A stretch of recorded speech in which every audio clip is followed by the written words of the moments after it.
It's funny when you hear about AI that can like write poetry or compose music, and then on top of that, like complex scientific concepts, it's easy to think, okay, so is there anything these things can't do? It does feel like we're on the cusp of a whole new era of AI. Exactly. And this model that we're diving into today, OpenAI's O1, is a perfect example of that. This isn't just another text generator. This thing is designed for serious reasoning. We're talking logic puzzles, mathematical equations, like the works. And what makes O1 particularly interesting is this idea of chain of thought reasoning.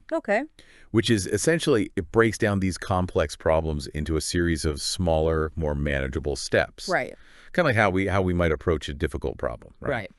Like if you were trying to solve a Sudoku puzzle, you wouldn't just stare at the whole thing and hope the answer magically pops into your head, right? Exactly. You would start by looking for patterns and filling in like the obvious numbers, and then use those clues to kind of work your way through the rest of the puzzle. That's essentially what O1 is doing, but at a much faster and more complex level. Absolutely. That's incredible.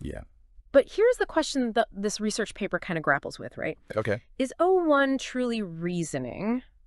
Or is there something else, something like deeper, influencing its thought processes? That's where things get really fascinating. Okay. This paper digs into this concept of what the researchers are calling embers of autoregression, which is essentially this idea that even though O1 is designed for complex reasoning, its early training in predicting the next word in a sequence can still have this subtle but significant impact on how it performs. Okay, so it's like even though it's moved on to bigger and better things, it can't quite shake off those old habits. Precisely. Okay. Think of it this way.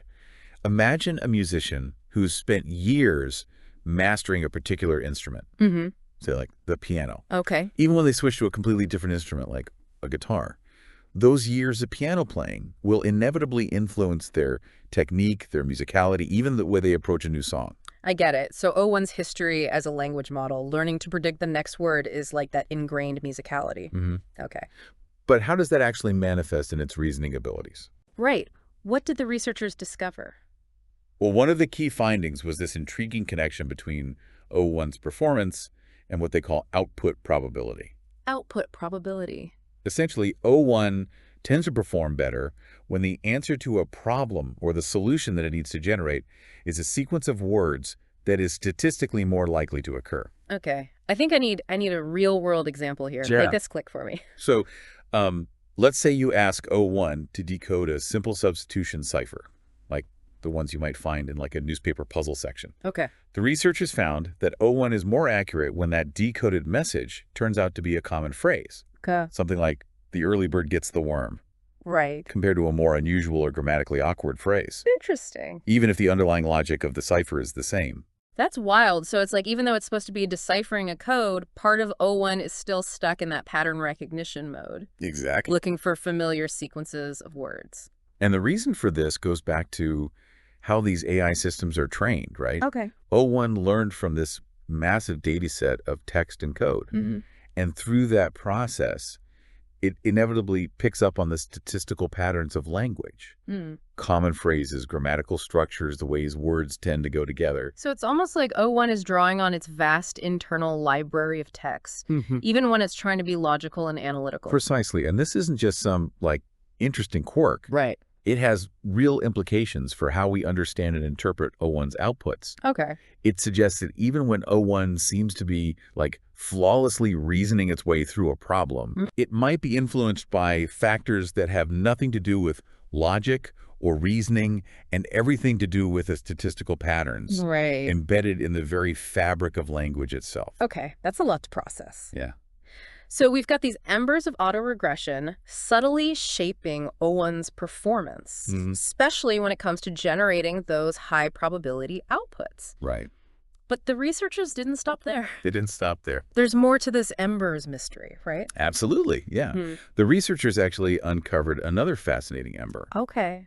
related to what they call task frequency. Task frequency. Okay, break that down for me. What does that even mean in the context of AI? So it's all about how often O1 might have encountered a particular type of task during its training. Okay. You see, O1 was this massive data set of text and code, right? Right. And within that data, some tasks, like sorting a list alphabetically, are probably pretty common. Right. That makes sense. Alphabetical order is everywhere. Right, exactly. But what happens when you give O1 a task that's logically similar, but much rarer in the data? Okay. For example, sorting that same list in reverse alphabetical order. Interesting. So it's like the difference between following a well-worn path and like having to forge a new one through the wilderness? Precisely. Okay. And what the researchers found is that O1's performance can actually suffer. Interesting. When it encounters these less frequent tasks. Yeah. Even if you can breeze through the more common variations, it's like,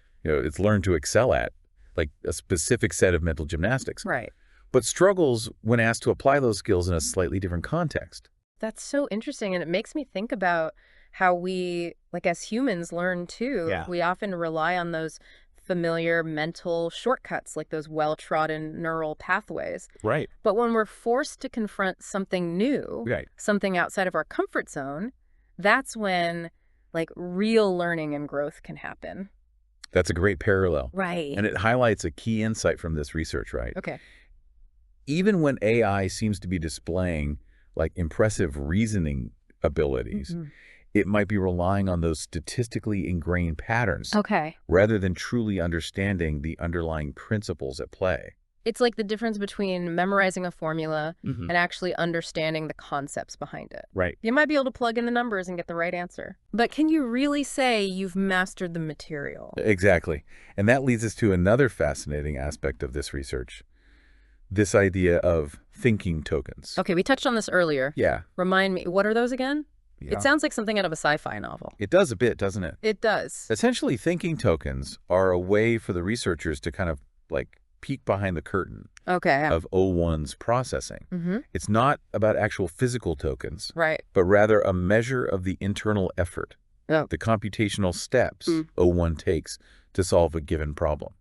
So it's like being able to measure how much brain power O1 is using. Are we talking about AI calorie counting here? In a way, yeah. Okay. The researchers found that O1 uses significantly more of these thinking tokens when it encounters those rare tasks that we were just talking about, right? Right. The ones that it hasn't seen as often in its training data. So even if it eventually gets the answer right, those like rare tasks require it to sweat a little more to really flex those artificial neurons? Exactly. Okay. And what's even more interesting is that the same thing happens when O1 is trying to generate a low probability output. Okay. Even for a familiar task. Hold on, you're losing me a little. What's an example of a low probability output? Okay, let's go back to that substitution cipher. Okay. Right.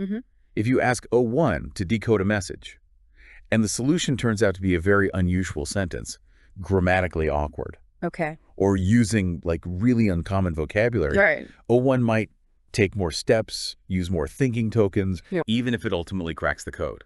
So it's like, even though it has all these like potential word combinations at its disposal, it's still drawn to those familiar patterns, those high probability sequences. Right. And when it has to venture outside that comfort zone, it takes more effort. Precisely. And that raises this like fascinating question, right? Okay. Are those moments of increased effort, those times when O1 has to deviate from the well-worn path, actually opportunities for true learning and growth? Ooh, that's a good one. It's like O1 is hitting the gym, building new neural pathways every time it encounters something unexpected. Right. But what does that mean for the future of AI? What could we do with an AI that's constantly pushing its own boundaries? It really makes you wonder, like, are those moments of struggle where the real magic happens? Yeah. Like, maybe true intelligence isn't about having all the answers like pre-programmed, but about being able to adapt and learn on the fly.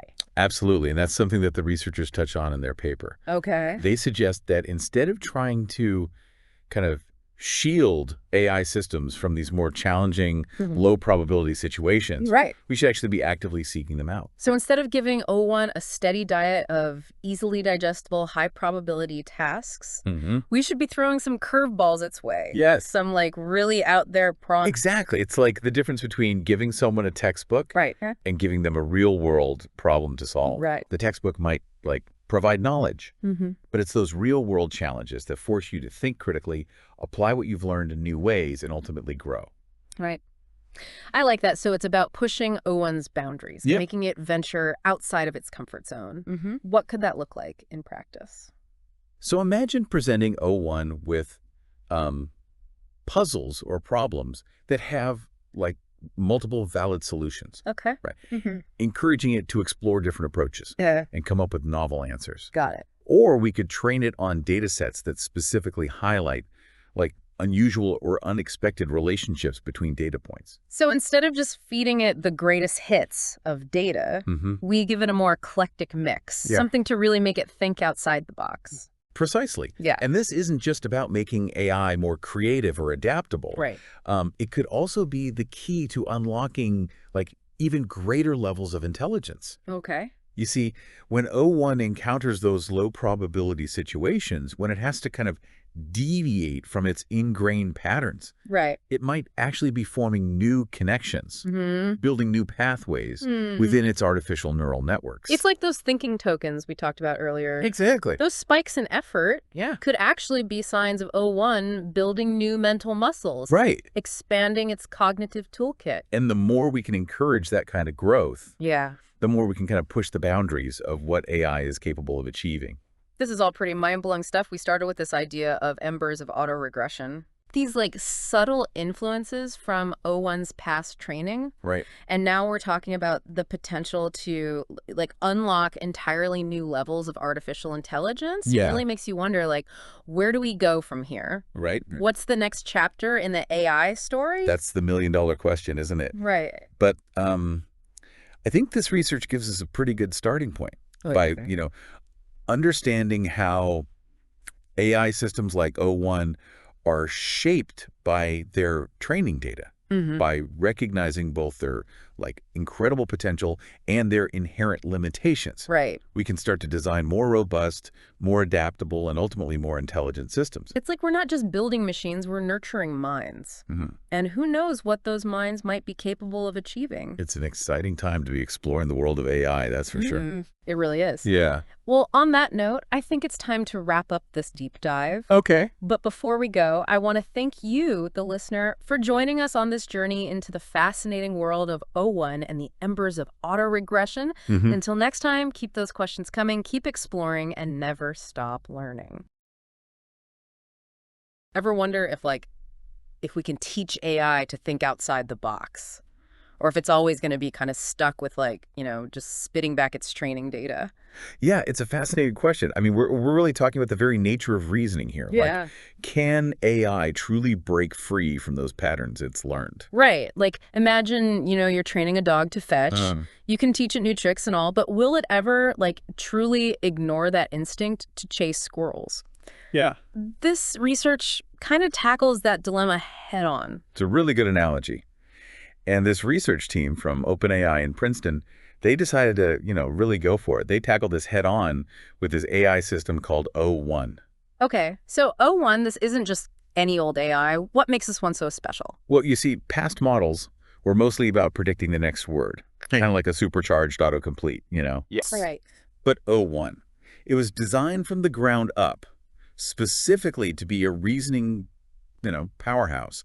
It's supposed to think things through. So instead of just spitting out the most likely word, it's analyzing the situation, like a mini Sherlock Holmes. You could say that, for example, if you ask a typical language model, to finish the sentence, the opposite of hot is, it'll probably just say cold, right?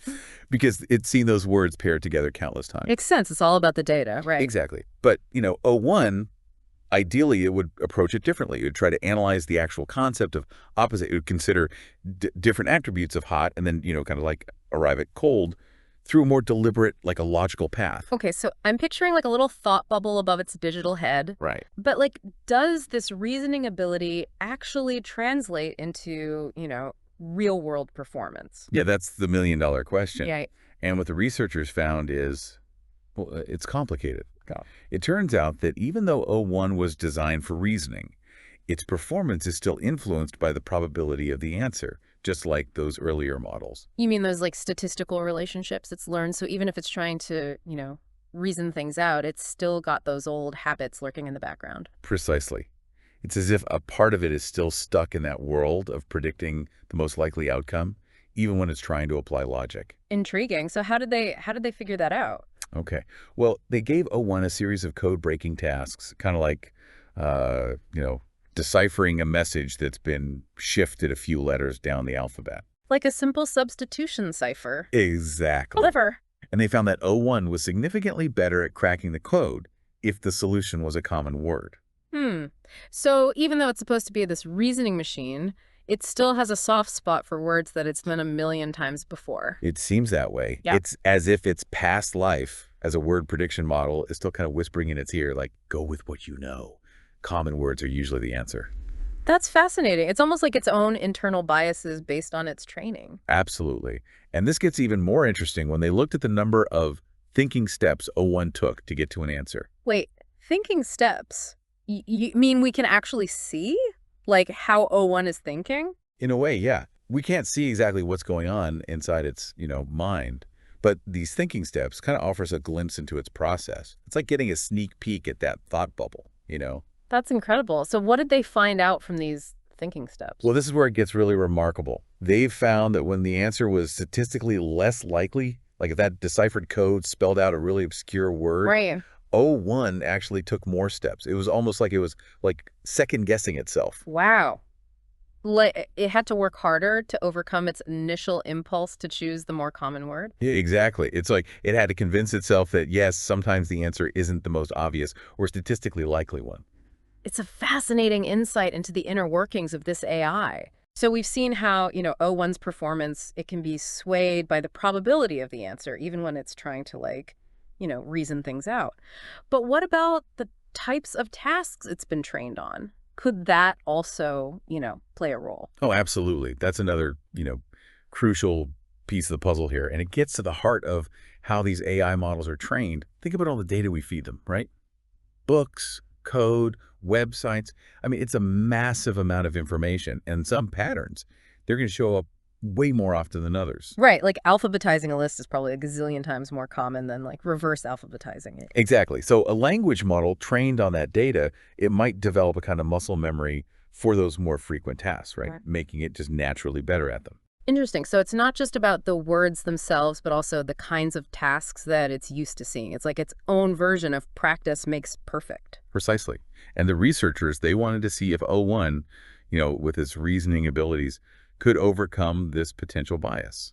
So they put it to the test. They gave it a bunch of tasks that were, super common in its training data, and then some that were much rarer, like our, reverse alphabetizing example. Okay, so they were really trying to see if O1 could break free from those like deeply ingrained patterns.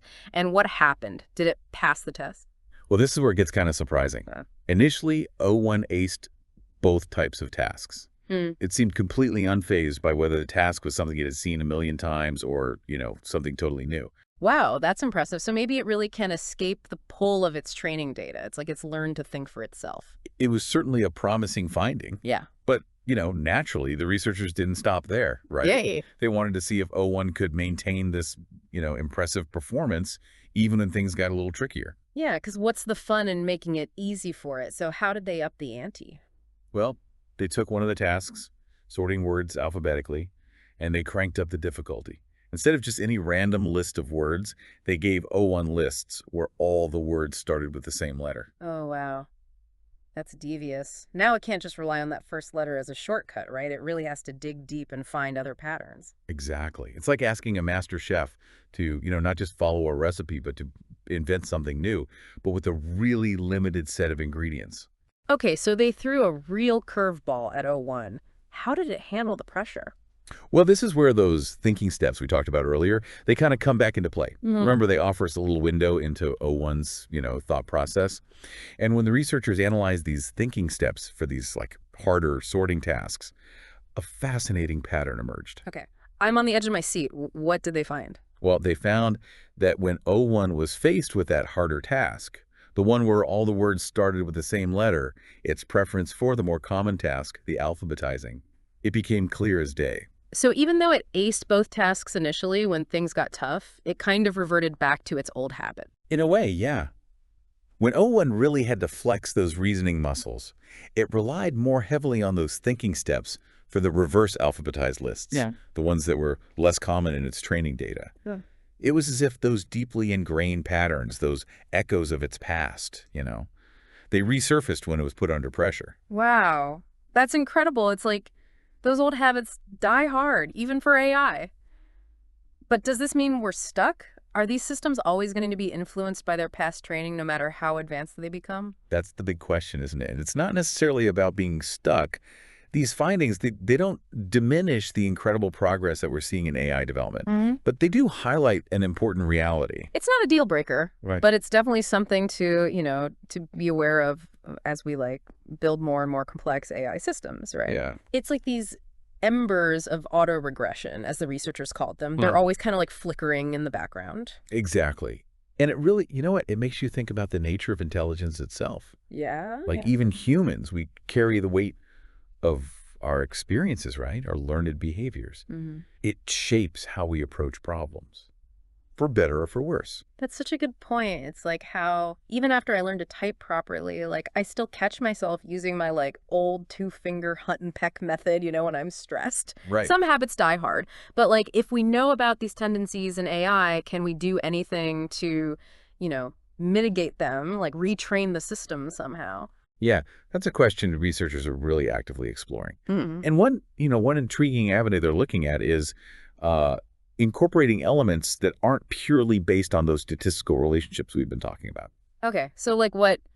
Give the AI a crash course and something completely different? Teach it to paint, maybe? Well, not quite painting, but you're on the right track. Okay. Imagine giving AI the ability to run small pieces of code, to actually test things out in a more concrete way. Okay. That might offer a different kind of reasoning, one that's less tethered to the probabilities of language and more grounded in actual experimentation. So instead of just predicting the most likely outcome based on its training data, it could actually, test different hypotheses and see what happens, kind of like a built-in science experiment. Exactly. Now, whether that's the ultimate solution is still, up for debate. But it highlights something, really important about this kind of research. Yeah. It's not just about identifying problems. Yeah. It's about sparking new ideas, right. New paths of exploration in the world of AI. And that's what I love about these, deep dives. Yeah. We start with one paper, right. And suddenly our brains are buzzing with all sorts of possibilities. It makes you appreciate the complexity of what we're dealing with, It certainly does. And it reminds us that even with, all of our advancements in AI, there's still so much we don't know. Yeah, for sure. This research on O1 and, those embers of autoregression, it's just one small piece of a much larger puzzle, right? A puzzle that we're, just beginning to unravel. And who knows what fascinating discoveries, they await us down the road. So to everyone listening, the next time you're interacting with an AI, whether it's, a chatbot or a voice assistant, right. Take a moment to, just consider the forces that have shaped its, its thinking. It's a fascinating glimpse into the future of intelligence, both artificial and our own. Ever fire off a text on your phone, totally sure you've nailed the spelling, and then bam, autocorrect swoops in with this totally absurd suggestion. Happens to the best of us. It's like our phones have a mind of their own sometimes. Right. But here's the thing. It's not just funny mishaps, right? This whole idea of AI getting stuck in these loops of predicting what we're going to say, it kind of gets to the heart of a much bigger question about how we're building these really advanced AIs. So today we're doing a deep dive on this research paper that's tackling a pretty huge question. When we're creating AI that's meant to like actually think and reason. I'm talking about stuff like OpenAI's O1 model. Yeah. Are we really breaking free from those simpler AIs that were, let's be honest, basically just fancy autocorrect on steroids? It's a question that's really at the forefront, and this paper by McCoy and their team, they really dig deep into this. They want to know if there are these like traces, these echoes of that simpler training still hanging around. They even have a term for it. They call it embers of autoregression. Embers of autoregression. Okay, that sounds kind of intense. Break that down for me. Basically, what it means is this. Even when you've got these AI models that are doing these really complicated reasoning tasks, they might still have these like fingerprints from that initial training where they were just learning language by, you guessed it, predicting the next word, just like your phone. So it's like this foundational layer that even when you build all this other cool stuff on top of it, it still has this pull on how the AI thinks. Exactly. And what people are worried about is that these embers, they could actually mess with the AI's reasoning, especially when you're dealing with less common language or situations where the statistically likely answer, well, it's just not the right one. Think about an AI trying to solve a riddle or something, right? Where the answer depends on a play on words or some unusual interpretation. If it's still hung up on these super common linguistic patterns, it might miss the boat completely. So we could be building AI with the potential to be these incredible super logicians, but they might be held back by this bias toward the ordinary. That's the worry. And this is where studying O1 gets really interesting. The researchers found that, yeah, O1 is really good at handling these intricate problems, but it still has this sensitivity to probability, almost like it's got this gut feeling based on all the language data it's been fed. Wait, hold up. O1 is supposed to be this logic machine, but it's still drawn to what it's seen before, statistically speaking. That seems to be the case. For example, when the answer to a problem just happens to be a phrase that pops up a lot in the data it's learned from, O1 tends to, like, nail it faster, more accurately, the whole 9 yards. Wow. Yeah. That's kind of unsettling when you think about it. It's like you're trying to teach someone to think outside the box, but they keep getting pulled back in by what they already know. And that brings us to the million-dollar question. Is O1 really reasoning, or is it just a super-duper sophisticated version of that predictive text we were talking about before, just on a massive scale? That is a mind-blowing thought.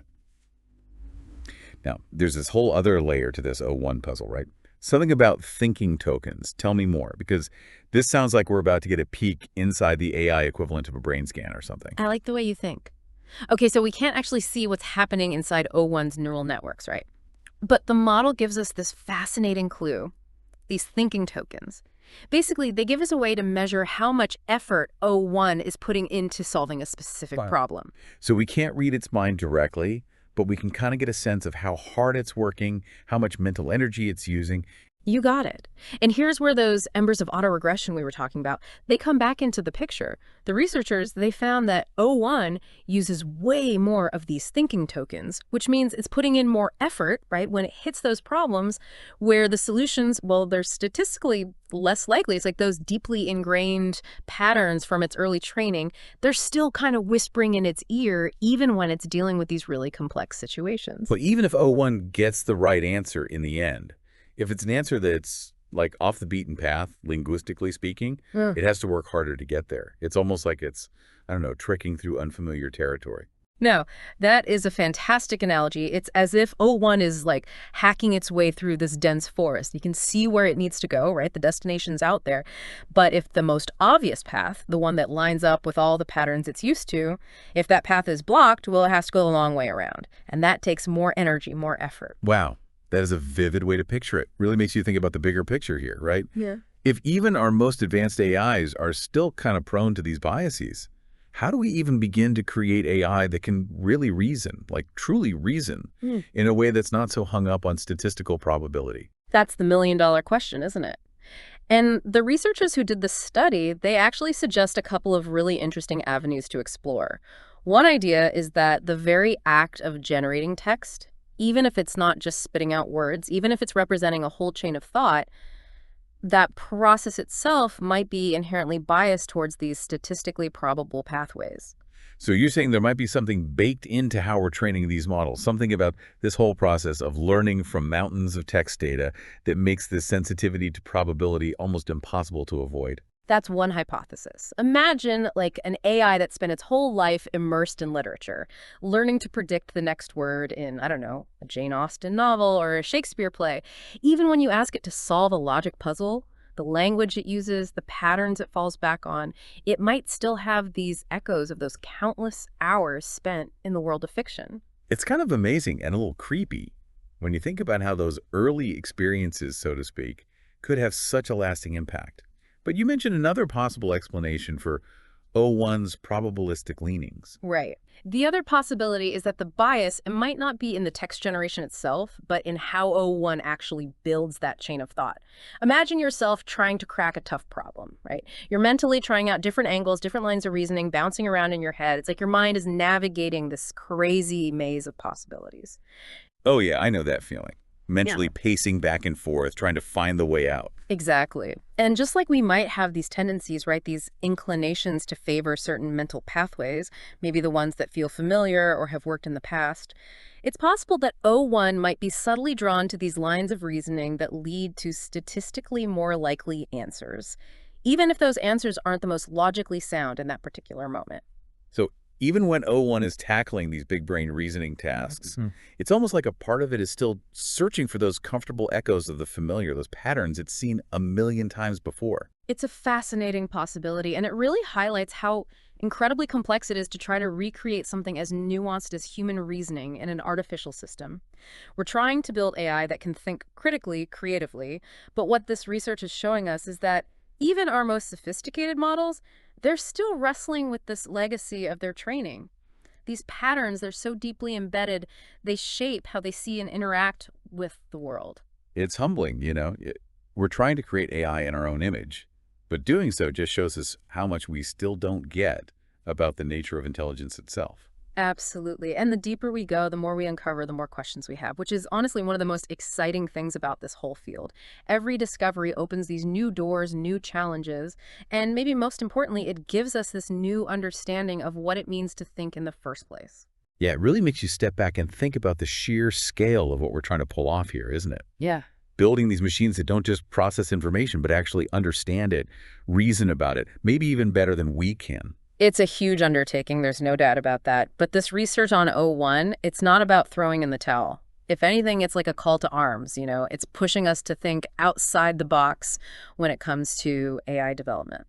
So where do we go from here? If these embers of autoregression, these biases, if they're present even in the most advanced models we've got, what's the next step? What are the alternatives? Well, one path the researchers suggest, and it's a fascinating one, is to look at ways to build in elements that aren't completely reliant on statistical probability. So are we talking about a complete overhaul of how AI processes information, giving them completely new tools to reason with? Exactly.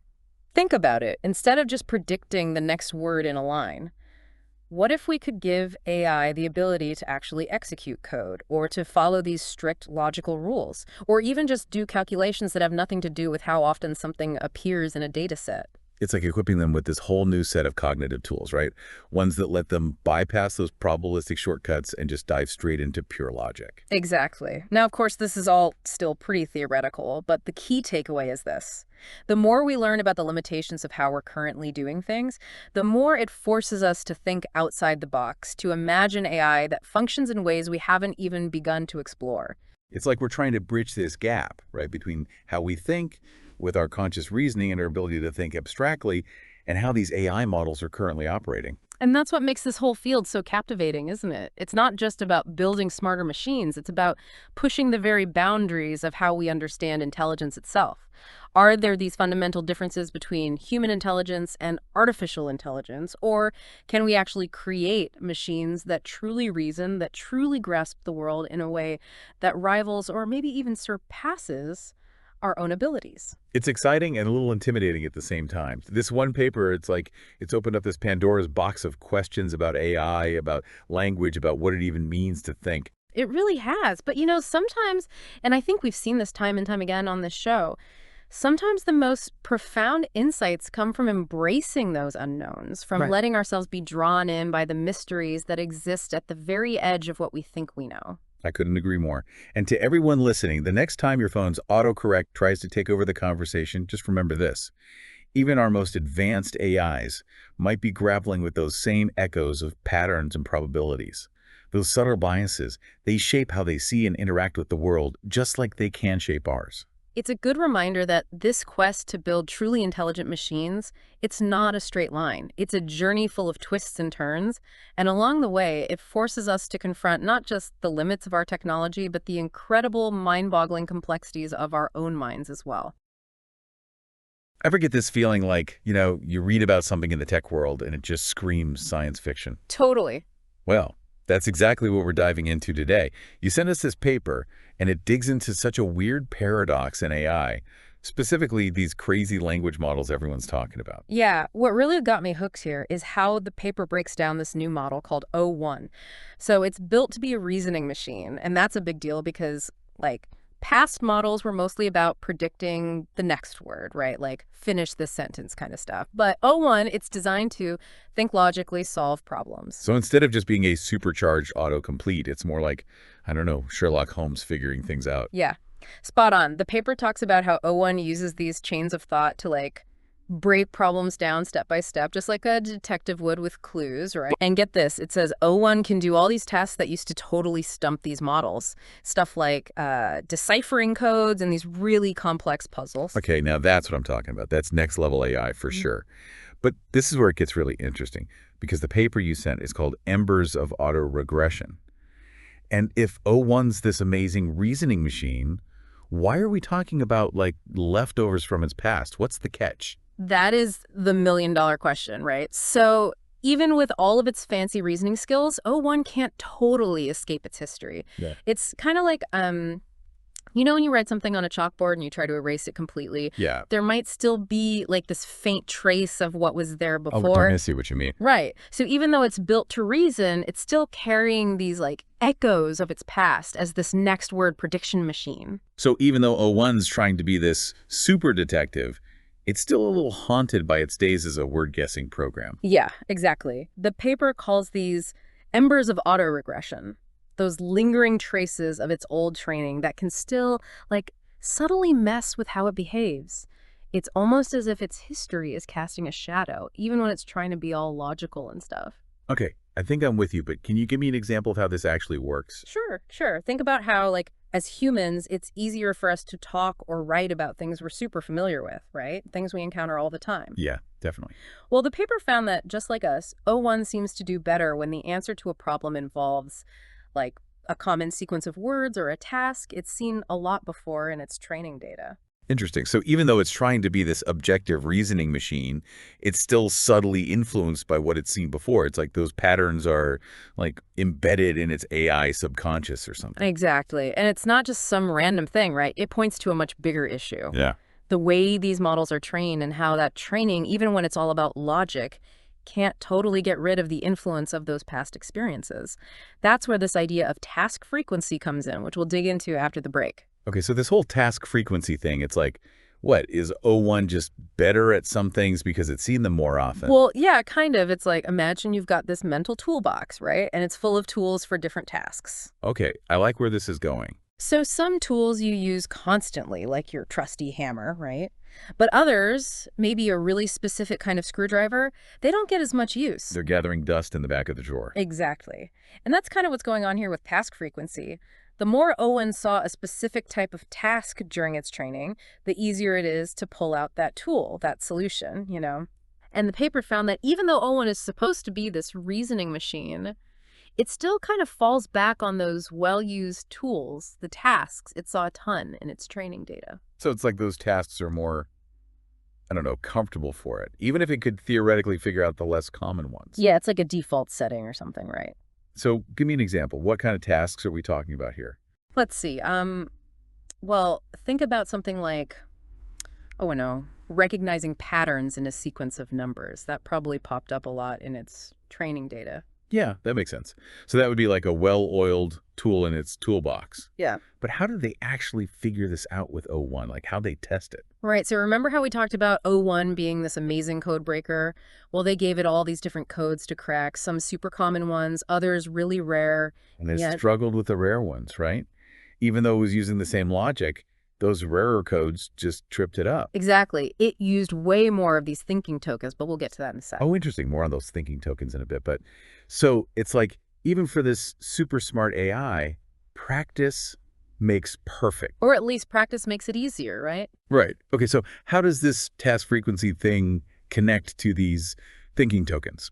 Well, those tokens, they're like, I don't know, a window into how much brain power O1's using to solve something. Okay, so more tokens. O1's really got to work for it. Yeah, exactly. Like we're peeking behind the scenes of its thought process, you know? And remember how we said it seems to have an easier time with those tasks that it encountered a lot during training? Well, turns out those tasks need fewer thinking tokens. Like it can just breeze through them, no problem. But when it hits those rare tasks, the ones outside its comfort zone, the thinking token meter starts running up. You got it. The paper gives this really cool example. They asked O1 to make acronyms, but instead of using the first letter of each word, they made it use the second letter. Oh, wow. Yeah, that's a lot less common, like throwing it a real curveball. Right. And guess what? When they looked at the thinking tokens, way more for the second letter ones compared to the regular kind of acronym.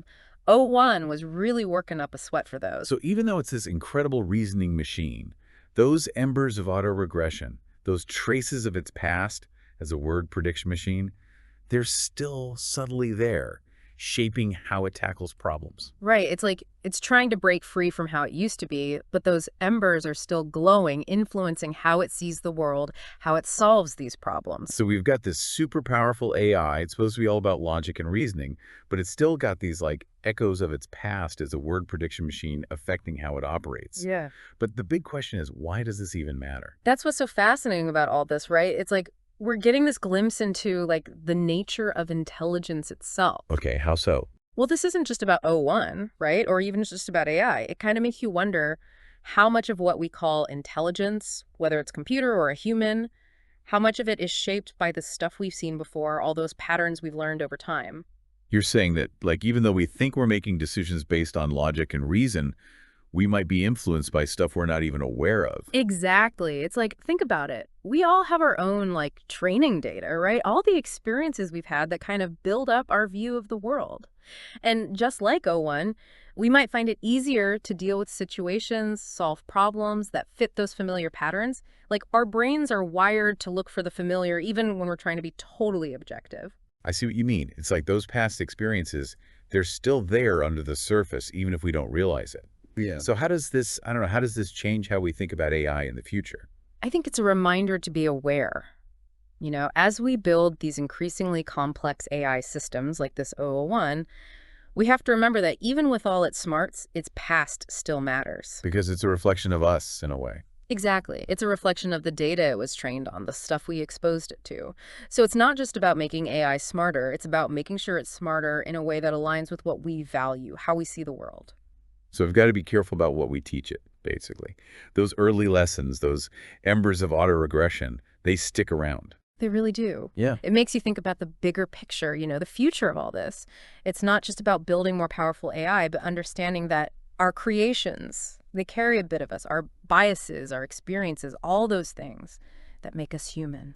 It's been a fascinating deep dive into this whole world of O1 and embers of autoregression. For everyone listening, remember that even the smartest AI is still a work in progress. It's shaped by where it's been just as much as where it's going. Until next time.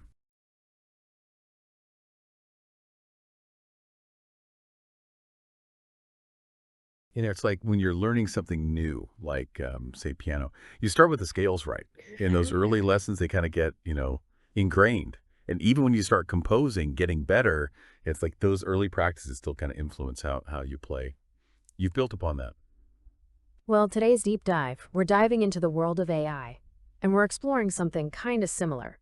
But instead of piano scales, we're talking about the way these complex systems learn to, think. Specifically, OpenAI's O1 model. Now, it's known for its advanced reasoning abilities, but a recent research paper really made us stop and think. Does O1 really think independently, or is it still subtly influenced by its early training even when it's tackling complex tasks? It's really interesting to consider, like even as these AI systems get so sophisticated, can they ever really break free from that initial programming, that data they were first trained on? Exactly. And the research paper we're looking at tackles this head on. It's called, When a Language Model is Optimized for Reasoning, Does It Still Show Embers of Autoregression?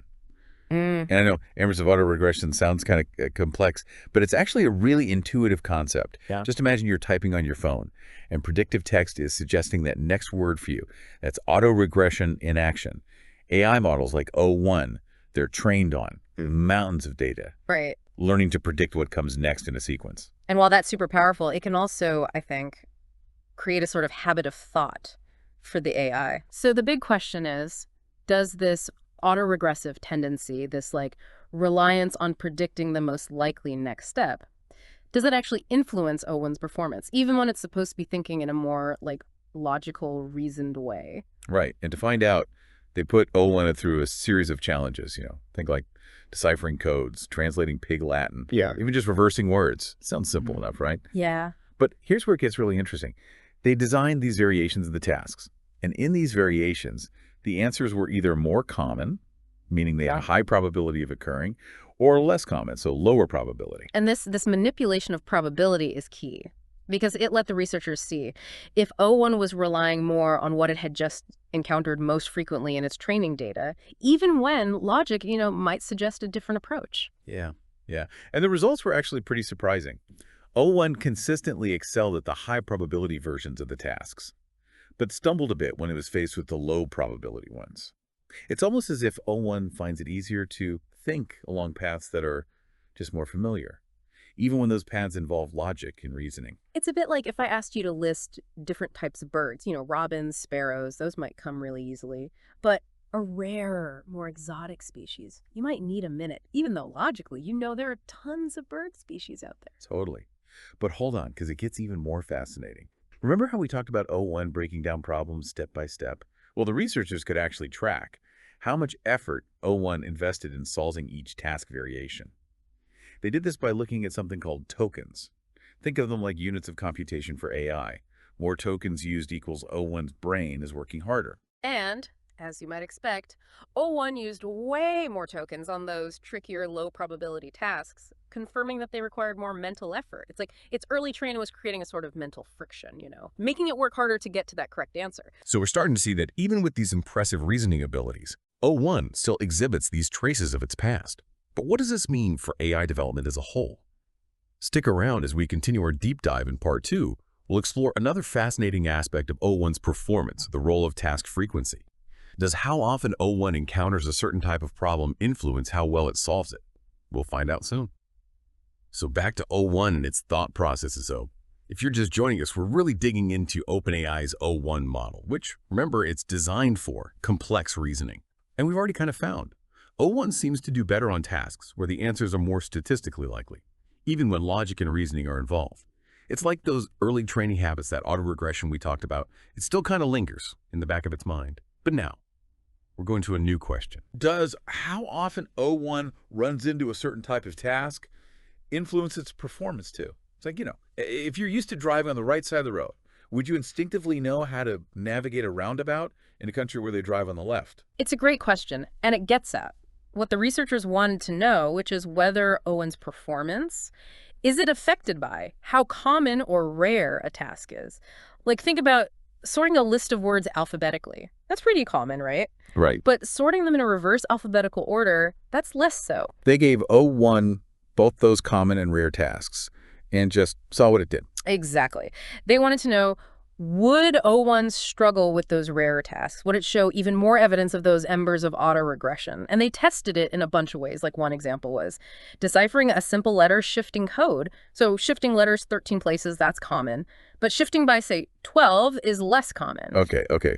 What happened? Did it freak out when the tasks got a little weird? Well, you might be surprised to hear initially, O1 didn't really seem to care about the common tasks. It did both the common and rare ones pretty well. Huh.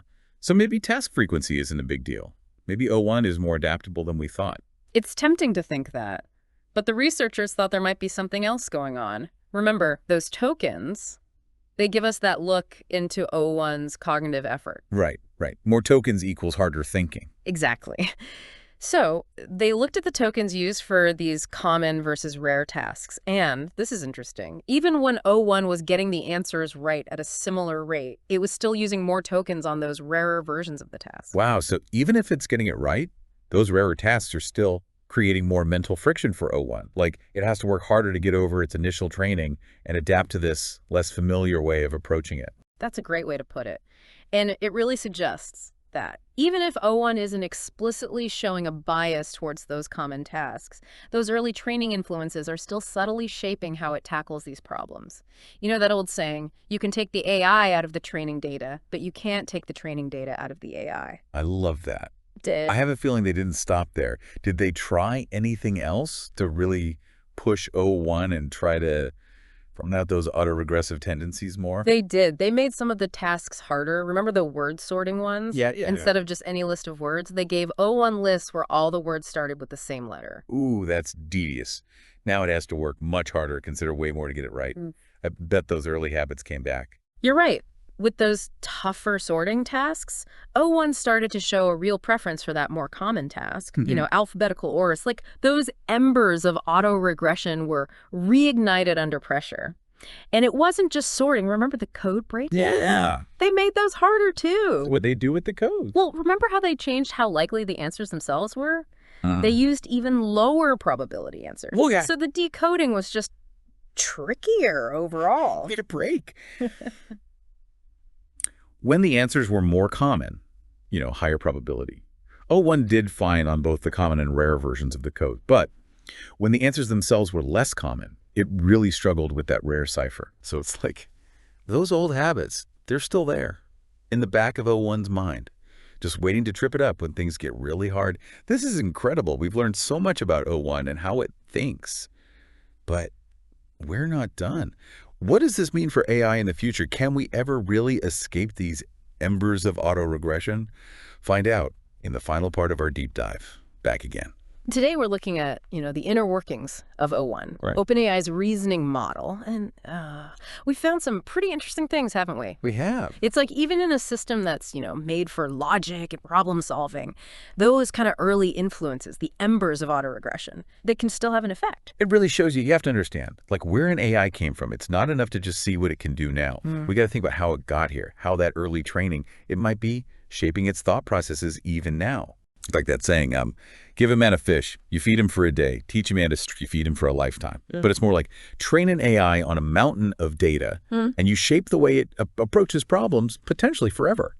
But now I want to know, can we ever fully get rid of those, embers of autoregression in AI? That's a great question. And researchers, they had some ideas about that. One idea is maybe putting in components into these systems that just aren't based on probability at all. Imagine like modules that can just directly execute code that would let the AI solve problems using just logic instead of statistical likelihood. It's like giving AI a more diverse toolbox to use. It can use, the statistically driven stuff in these logic-based approaches. Exactly. Another cool idea is focusing on that chain of thought process. Remember how O1 breaks those problems down? Well, some people think that process itself could actually be introducing probability biases even when O1 is trying to think logically. Look, those early habits are so strong, they can still kind of sneak in, even when O1 is trying to be original. It's really interesting, and it just shows we still have so much to learn about how these advanced AI systems work. It's like we've just peeked behind the curtain at this,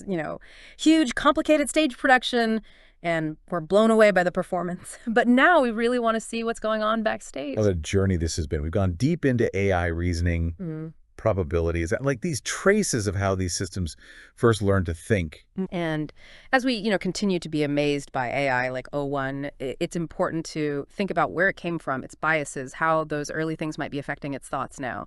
I think it just makes us appreciate them even more and also be thoughtful as we keep exploring their potential. It's clear that AI can do amazing things, but it's shaped by its past. And as we push the boundaries of what AI can do, understanding this stuff is going to be really important. So next time you're talking to an AI, whether it's, your virtual assistant or some cutting-edge reasoning model, remember, behind all that, there's this really interesting story of how it developed, shaped by data, probability, and even a bit of habit. So keep asking those big questions, stay curious. And as always, thanks for joining us for the deep dive